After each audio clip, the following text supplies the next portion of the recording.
So let's dive into one of the biggest tensions of just being alive, right? It's this gap between the world we wish we had and the world we actually live in, which, let's be honest, can be pretty brutal. The real question is, how do you find an honest way to stand and to act right in the middle of that gap? Okay, let's start with a perspective that probably sounds familiar. This one feels like wisdom, doesn't it? It frames life as this kind of manageable cycle, a rhythm you can count on. It's basically promising that if you can just hang on through the awful parts, the amazing is going to come back around. It's a really comforting story to tell ourselves. And then there's this. Whoa. Thomas Hobbes isn't talking about a bad patch in a cycle. He's describing the baseline condition of what it means to exist without all the structures we build to protect us. There's no promise of an upswing here, just a state of nature that is fundamentally scarce, dangerous, and over way too fast. So, which one is it? Is life this beautiful, difficult cycle? Or is it a terrifying, brutal baseline? Which of these quotes actually nails what reality is like? Well, to even start to find an answer, we have to look past our own day-to-day experiences and zoom way out. We have to look at the data, not just how things feel. And this is where we get to the sobering truth. Yeah, it's a tough one to swallow. But when you average it all out, the median life for most creatures that have ever lived on this planet looks a whole lot more like what Hobbes was talking about. Most of them died young, in pain, scared, and hungry. That first cyclical quote, that really only describes the experience of a tiny, privileged slice of humanity living right now, inside a brief, weird statistical anomaly of comfort. And this gets at a really fundamental conflict. You see, evolution doesn't care about our happiness. It's not optimizing for our well-being. It's optimizing for reproduction, plain and simple. And its main tools to get that job done: suffering to tell us something's wrong, fear to motivate us, and scarcity to drive competition. Our deep desire for well-being, that's our own project. And we make the mistake of thinking our temporary success is just the way things are supposed to be. It's not. And the truth is, this little anomaly of comfort we've built is incredibly fragile. And it's fragile at every single scale. Your personal consciousness, it will end. Our complex civilization, it will end. Our species, it will eventually go extinct. Even the universe itself is slowly winding down toward heat death. It's all temporary.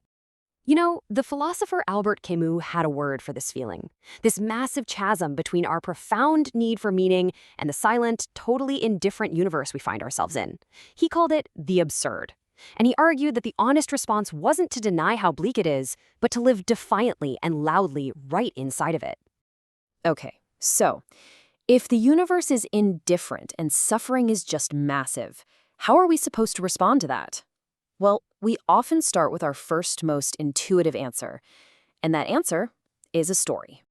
When you're staring down cosmic indifference and just staggering statistics, sometimes the most powerful thing you can do is just tell a simple story. You probably know this one. It goes like this. An old man, he's the voice of reason, of scale, he sees this young boy on a beach that is just littered with thousands of dying starfish. And he points out the obvious: the boy's effort is statistically meaningless. There's no way he can save them all. It's futile. And here's the answer. The boy doesn't even try to argue about the statistics. He just acts on a completely different scale. He gets that while thinking about the big picture can paralyze you, experience is always local. It's always individual. And for that one starfish, his action wasn't just an action. It was the entire universe. That feels good, right? It feels like we found the answer. But it's just not that simple. The story of the starfish is the story of the heart, and sometimes the heart can be fooled. The writer Arnold Bennett offers this really sharp counterpoint. He basically argues that our emotional, immediate acts of charity, the heart's work, they often make us feel good, but they don't actually address the root cause of the problem. Real kindness, he suggests, is the difficult, unglamorous, systematic work of the brain. So let's break it down. The heart sees a starfish on the beach and throws it back. It provides immediate relief. But the brain asks a much harder question: why are all these starfish washing ashore in the first place? It studies the tides, the currents, the systemic cause. You see the difference? The heart optimizes for feeling like you helped. The brain optimizes for actually helping. And this leads us to an even darker, more difficult set of questions. What if our best efforts are just part of some inevitable, repeating cycle? And what is the real hidden cost of trying to break that cycle? This is the voice of fatalism. It's the idea that history just repeats, that order always gives way to decay, idealism to corruption, a rise to a fall. It completely removes the comfort of thinking, well, maybe this time is different. It suggests it never is. And that brings us to the sharpest point yet. If history is just a big loop and the tide always comes back in, why throw the starfish? I mean, really, what is the point? And what might it cost you personally to try and fight the tide itself? And this might be the darkest truth of all. To effectively fight a ruthless system, you might have to become ruthless yourself. It's the ultimate cost, isn't it? The idea that to win, to make a real difference, you might have to sacrifice your own decency. You don't get to walk away from that kind of fight unchanged. So where does all this leave us? Are we just trapped between futility on one side, naive action on the other, and moral corruption in the middle? No. Actually, it leaves us at the doorstep of a much more honest way of being. No, in this context, when we say the rebellion, it's not a faction or a war. It's a posture, a state of being. It's choosing to participate in the world consciously, with your eyes wide open to the scale of the problem, the cycles of history, and the moral costs. It's refusing to be naive, but also refusing to be cynical and passive. So this all comes together in a kind of final synthesis, the honest posture. First, you see clearly. No more illusions about the scale of the problem. Second, you act anyway. You throw the starfish because its suffering is real and it's right in front of you. Third, you act wisely. You also start studying the tides. And finally, you accept the cost, knowing that there are no perfectly pure, clean choices in this world, only conscious ones. And this isn't some triumphant rallying cry. It's more of a sober acknowledgement. It means you've seen enough that you can't go back to the simpler stories anymore. You're awake inside the system now. And after all that, all the philosophy and the big cosmic ideas, it all comes back to this. Acknowledging the vast, indifferent universe doesn't absolve you of responsibility for what is right in front of you. So the question isn't whether you can save the whole world. The real question is, what starfish is at your feet, and what are you going to do about it? If you took all the sentient creatures that have ever existed on this planet, like every human, every mammal, just every organism capable of feeling. Right, the whole biological spectrum. Yeah, Yeah. exactly. And you calculated the exact average life experience of all those creatures, what do you think that would actually look like? I mean, most people would probably guess it's somewhat neutral, right? Yeah, totally. We like to imagine this baseline of peace, maybe punctuated by some moments of stress here and there. But the math tells a completely different story. A vastly different story, yeah. The actual statistical average of consciousness on Earth is not happiness. It's hunger, it's fear, and, well, it's a very early death. Welcome to the deep dive. It is a really bracing reality to confront right out of the gate. But confronting it is, I mean, it's the only way to actually understand the terrain we are navigating. And that is exactly our mission today. We are looking at a deeply fascinating, really layered philosophical document that does not pull a single punch. Not one. The author gave it a title that tells you exactly what you are in for, which is, being alive is often fucking hard docs. Which is just brilliant in its bluntness. I love it. Okay, let's unpack this, because I know starting with the idea that the baseline of life is suffering sounds incredibly bleak. It sounds like a total downer. Right. If you are listening to this right now, like driving to work or making your morning coffee, you might literally be hovering your finger over the skip button. At least don't press it. Yeah, do not press it, stick with us, because the place this text bleeds is genuinely one of the most empowering frameworks for living I have ever come across. It really is. It flips the whole script. We are going to dig into the brutal realities of existence to find an honest, clear-eyed posture for how you can actually find meaning and take action in a universe that fundamentally does not care about you. And to get there, we're going to pull together threads from evolutionary biology, human history, a few heavyweight philosophers, and even some unexpected pop culture. I'm super excited for the pop culture part. It fits so perfectly, you'll see.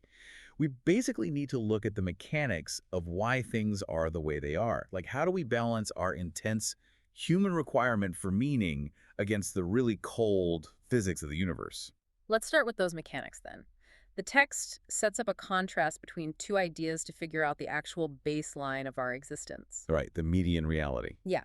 First, it offers a quote you might find, I don't know, stitched onto a throw pillow. It goes, well, life is amazing, and then it's awful, and then it's amazing again. And in between, it's ordinary and mundane. By L.R. Nost, yeah. It's this very comforting idea of a natural breathing rhythm to life. Like a pendulum swinging between good and bad, returning to a neutral center. Exactly. But then, almost immediately, we get hit with a quote from the 17th century philosopher Thomas Hobbes. Oh boy, Hobbes. Yeah, he famously argued that the natural state of mankind, like the state of nature, is solitary, poor, nasty, brutish, and short. Which is definitely not going on a throw pillow. No, absolutely not. But if we look at the raw data, the author points out that the median lived experience across history leans heavily toward Hobbes. Wow. Yeah. Because, evolution is an incredible mechanism, but we completely misunderstand what it optimizes for. We think it optimizes for us being happy. Right, but it doesn't. It does not optimize for your well-being, your happiness, or your peace. It strictly optimizes for genetic reproduction. And the primary tool it uses to enforce that reproduction is suffering. That is so dark. But, I mean, it makes sense. It does. Think about it. Contentment is an evolutionary dead end. A perfectly content animal doesn't aggressively forage for food. It doesn't fight off rivals. It just sits there and gets eaten by a predator. Exactly. It gets eaten by a predator that was anxious enough to stay alert. Fear is the motivator here. Scarcity is the engine. Okay, wait, I have to challenge that a bit. Go for it. Hobbes paints this picture of constant bloody warfare, right? But we see mutual aid in the animal kingdom all the time. We do, yeah. Like, elephants mourn their dead.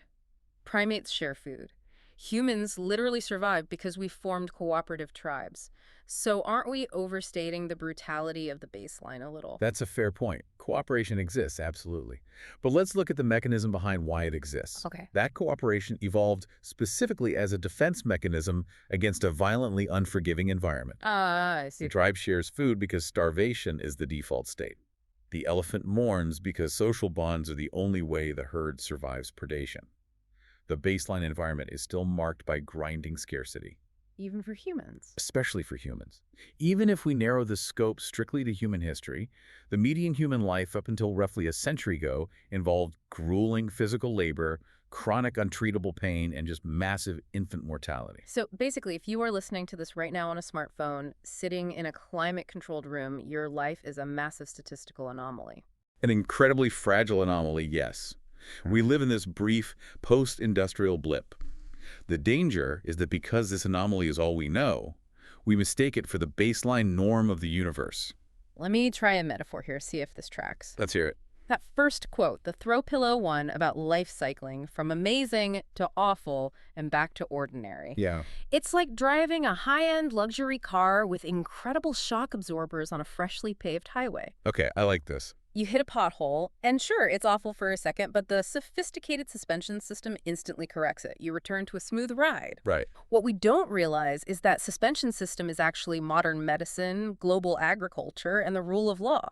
Hobbes is describing the actual jagged dirt road that the rest of the planet has been driving on for millions of years without any suspension at all. What's fascinating here is that your analogy highlights the mechanism perfectly. And understanding that we are actually on a dirt road is what the author calls epistemic hygiene. Epistemic hygiene. Okay, explain how that works in practice. Think about physical hygiene. You wash your hands to remove invisible pathogens so you don't get sick. Yeah, right? I have. Epistemic hygiene is scrubbing your worldview of invisible, toxic expectations. Oh, wow. Yeah. If you expect the universe to be a paved highway, every single pothole feels like a malicious betrayal. You suffer twice. You suffer once from the bump, and then once from the outrage that the bump shouldn't be there in the first place. Because you think you deserve a smooth road. Exactly. Yeah. But if you practice epistemic hygiene and accept the dirt road as the default, you stop expecting the universe to hand you grace. You expect the bumps, and you start deliberately designing your life for resilience. Okay, but accepting that dirt road leads us directly into the next massive hurdle in the text. It does. Because if our comfort is just a localized, fragile anomaly, how long can it possibly last? Which brings us to impermanence. And the text lays this out on 4 distinct, honestly terrifying scales. The vertigo of impermanence. It's a lot to take in. Let's break down the scale, starting with the most immediate, which is the personal scale. Someday, the exact neurochemical configuration that makes up your consciousness, like your specific memories, your quirks, the way you experience a rainy Tuesday. All the things that make you you. Right. All of that will permanently cease to exist. A very heavy opener. But scale 2 zooms out even further to the civilizational scale. Yeah, consider the systems keeping that luxury car running. We rely on global supply chains, the power grid, the mass production of antibiotics, All of which are super delicate. vastly complex, hyper-fragile interdependencies. No single human being fully understands how to build a smartphone from scratch, which means no single human can fully protect the system. We saw a glimpse of this recently, didn't we? When one single cargo ship got stuck sideways in a canal and global trade just suddenly shuddered to a halt. Exactly.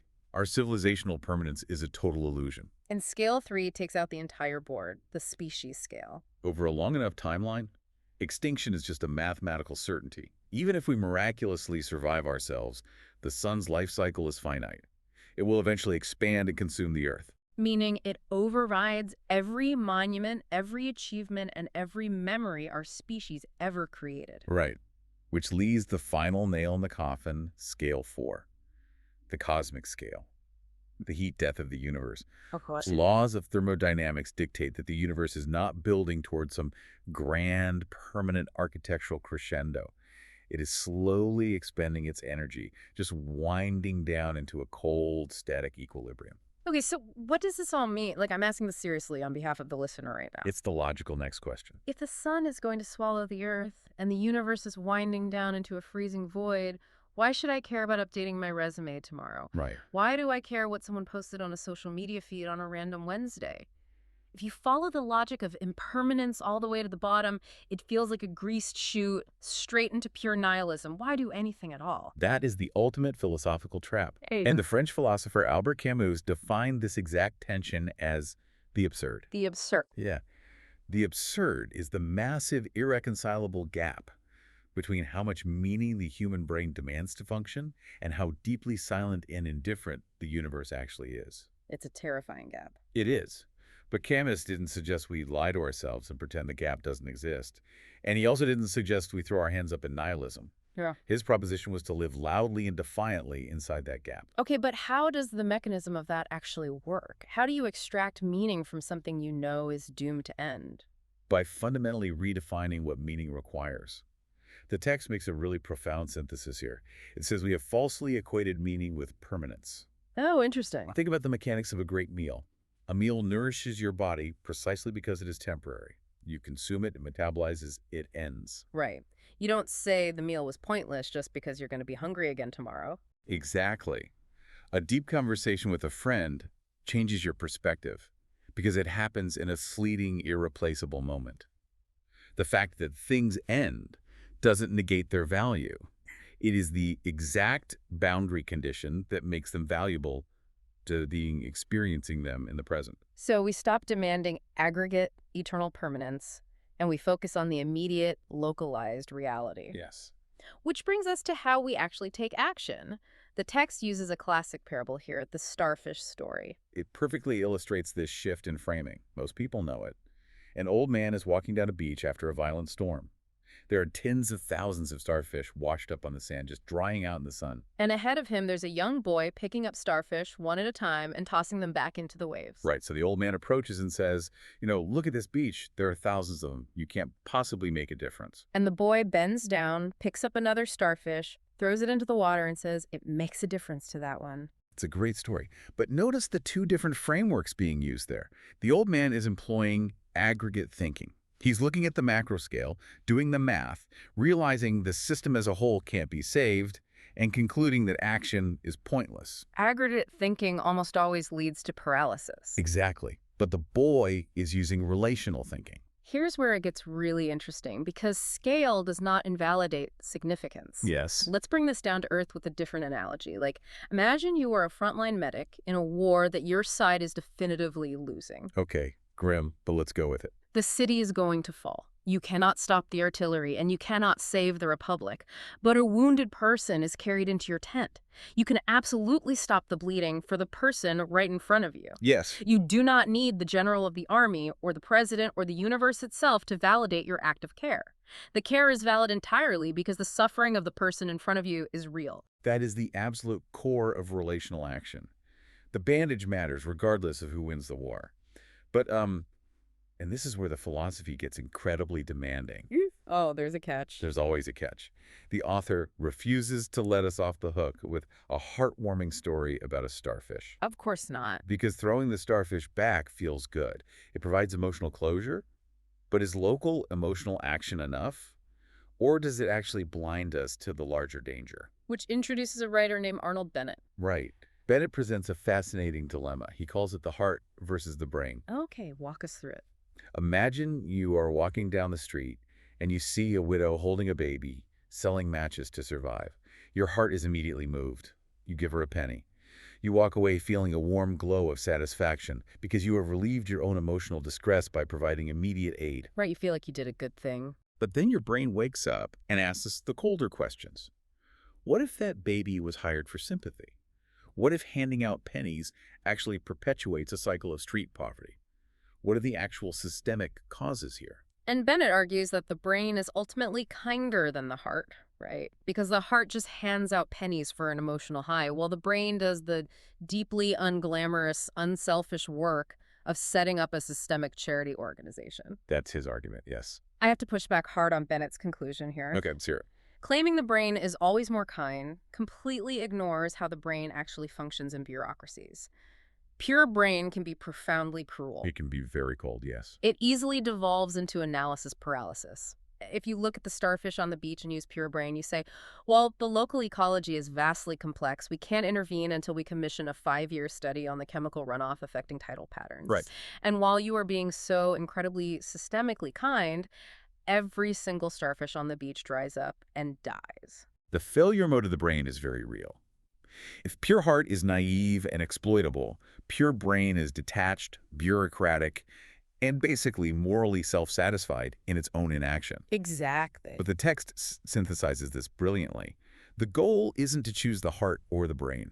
The required posture is integration over time. Okay, so what does that look like? You throw the starfish back immediately. That's the heart. Yes. But then you walk up the beach and start studying the tidal patterns to figure out why the chemical spill happened in the first place, and that's the brain. You act locally, but you think systemically. Let's apply this to the listener's daily life right now. The heart is getting the dopamine rush of retweeting a GoFundMe for someone who can't afford their medical bills. It feels like action. But the brain is the grueling, boring work of showing up to a local town hall on a Tuesday night to argue for systemic policy changes. You don't wait for a perfect systemic understanding before you help the person in front of you, but you also refuse to let the warm glow of a localized good deed be the end of your responsibility. But wait, let's follow that thread. Okay. You study the tides. You go to the town hall. Wow. What happens when your brain realizes that the system itself isn't just broken, it is deeply corrupt and seemingly stuck in an infinite loop? Systemic burnout. Yeah. The text brings in some fantastic pop culture to explore this exact feeling. First, there's a quote from the character Balin Skoll in the show Ahsoka. It's such a weary, haunting perspective. Even if you aren't a Star Wars fan, the concept is universal. He talks about watching everything he knew burn to the ground and realizing as he aged that history isn't progressing towards some utopia. It just loops. It just loops. Yeah. Rise, fall, order, decay, over and over. And the mechanism behind that loop is static human nature. We build systems to protect us, but the people running the systems inevitably prioritize their own power, leading to decay. So if history is just a rigged loop, it forces us into the pacifist dilemma. Right. Like, if you recognize that a corporate structure or a political system is fundamentally bullshit, do you participate in it to try and change it? Yeah. Because by participating, you are literally turning the gears of the very machine you hate. This is the brutal trade-off of living in society. The pacifist instinct is to step back entirely, to move to the woods, keep your hands morally clean, and just refuse to participate. Which sounds great on paper. It does. But let's examine the mechanics of withdrawal. If you remove yourself, you surrender all your leverage. The system continues to grind up the vulnerable without you. Yeah. you are basically left with a stark binary choice: complicity with influence or non-complicity with absolute impotence. It's exactly like discovering you are sitting at a rigged board game. Oh, that's a good way to put it. You have two choices. You can flip the board and walk away in righteous protest. You keep your hands perfectly clean, but you abandon the other players who are still trapped at the table being bled dry. Right. Or you stay at the table. You play the rigged game, you follow the correct rules, and you try to secretly slip money to the player next to you who is going bankrupt. But to do that, you have to play dirty. If we connect this to the bigger picture, it brings us to the darkest, most challenging layer of our source material. There is a quote from Luthen Rail in the series Andor. Such a good monologue. Incredible. He's a rebel orchestrator fighting a massive fascist empire. And he says, "I burn my decency for someone else's future." He fully acknowledges that to fight a monster, he is condemned to use the monster's tools. How does that actually apply to us, though? Because most of us aren't fighting galactic empires. Think about fighting a toxic culture at your own company. You see leadership manipulating employees. Hmm. If you want to change that culture, you often can't just politely ask them to stop. They'll just ignore you. Exactly. You have to play office politics. You have to form factions, withhold information, and outmaneuver them. You have to use the exact manipulative tools you despise just to acquire the power necessary to change the rules. Wow. You risk being shaped by the system you are fighting. The text makes it very clear. There is no morally pure, systemically effective, and personally intact position. You don't get all three. You have to sacrifice one. Yes, you must act knowing there is a cost to your own soul, and you have to consciously choose which compromises you are willing to make. Man. Okay, so where does all of this incredibly heavy, clear-eyed philosophy leave us? We covered a lot of ground. We did. We've mapped out the brutal median reality of biology, the vertigo of an expiring universe, the localized defiance of the starfish, the necessity of integrating heart and brain, right down to the inevitable moral compromise of trying to change a repeating history. And the author brings every single one of these threads together into a final, synthesized posture for how to live. And it is summarized in 4 words: welcome to the rebellion. But we aren't talking about a cinematic rebellion. Not at all. There's no triumphant swelling music here. There's no final victory where the credits roll. This rebellion is the sober, exhausting, daily practice of seeing the universe exactly as indifferent as it is. You refuse to fully withdraw into cynical apathy, but you also completely refuse to accept the system as it stands. Your entire goal is simply to try and do slightly less harm and relieve slightly more suffering than you otherwise would have. Yeah. Every single day. It means that you, listening to this right now, do not get the luxury of being naive anymore. You know about the dirt road. Yeah. But you also do not get the luxury of being passive. Whether you are prepping to walk into a hyper-competitive corporate boardroom or you are just trying to drag yourself through a deeply exhausting Wednesday, your local, imperfect, highly compromised action is the only place meaning actually occurs. I want to leave you with one final mechanism to turn over in your mind. Okay. We established at the very beginning that if you are listening to this in relative comfort and safety, your life is a staggering mathematical anomaly. You are a tiny, fragile blip in the brutal Hobbesian history of life on Earth. Right. So the question I want you to ask yourself is this: what is the exact rent you owe the universe for the privilege of that anomaly today? Wow. If you are the exception to millions of years of biological terror, how does that change your obligation to the person standing right in front of you? What is the rent you owe for the anomaly? That completely shatters how you look at a stranger on the street. It changes everything. It means that even though the grand map has burned up and we are all just wandering in an unmarked wilderness heading toward an inevitable end, we still possess the ability and the absolute obligation to clear a few feet of path for someone else. Thank you for joining us on this deep dive. Go throw a starfish back today.